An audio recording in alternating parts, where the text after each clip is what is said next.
रहरी क तीन पाती तीनों घोपेदार हो। रहरी क तीन पाती तीनों घोपेदार हो। रहरी क तीन पाती तीनों घोपेदार हो। दुल्हा के तीन बहिनिया तीनों बड़ी छिनार हो। दुल्हा के तीन बहिनिया तीन। रहरी क तीन पाती तीनों घोपेदार हो। रहरी क तीन पाती तीनों घोपेदार हो।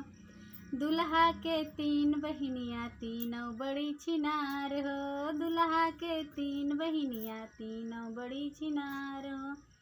एखे घूमई हाट बजरिया एखे गाँव गाँव हो।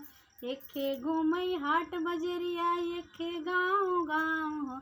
एक ठू हमरे भैया के लइके दीनौ रात फरार हो। एक ठू हमरे भैया के लइके दीनौ रात फरार हो। रहरी क तीन पाती तीनों घोपेदार हो। रहरी क तीन पाती तीनों घोपेदार। समधी के तीन बहिनिया तीनों बड़ी छिनार हो। समधी क तीन बहिनिया तीनों बड़ी छिनार हो। एखे घूमई हाट बजरिया एखे गाँव गाँव हो। एखे घूमई हाट बजरिया एखे गाँव गाँव हो। एक ठू हमरे भैया के लइके दीनौ रात फरार हो। एक ठी हमरे भैया के लइके दीनौ रात फरार हो।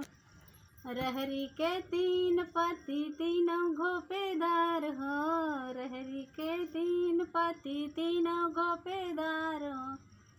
समधी के तीन बहिनिया तीनों बड़ी छिनार हो।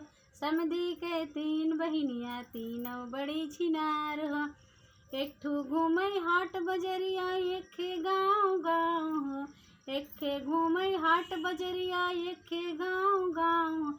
एक ठे हमरे भैया के लइके दीनौ रात फरार हो।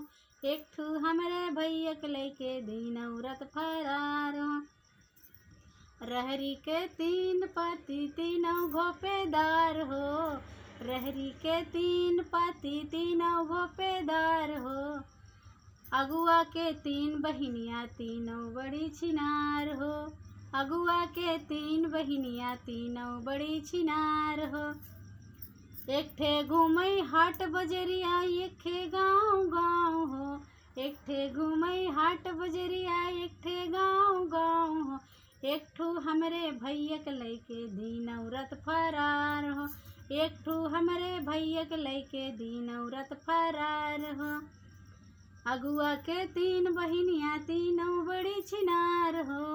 अगुआ के तीन बहिनिया तीनों बड़ी छिनार हो। एक ठे घूमई हाट बजरिया एखे गाँव गाँव हो। एक ठे घूमई हाट बजरिया एखे गाँव गाँव हो। एक ठू हमरे भैया के लइके दीनौ रात फरार हो। रहरी के तीन पाती तीनों घोपेदार हो।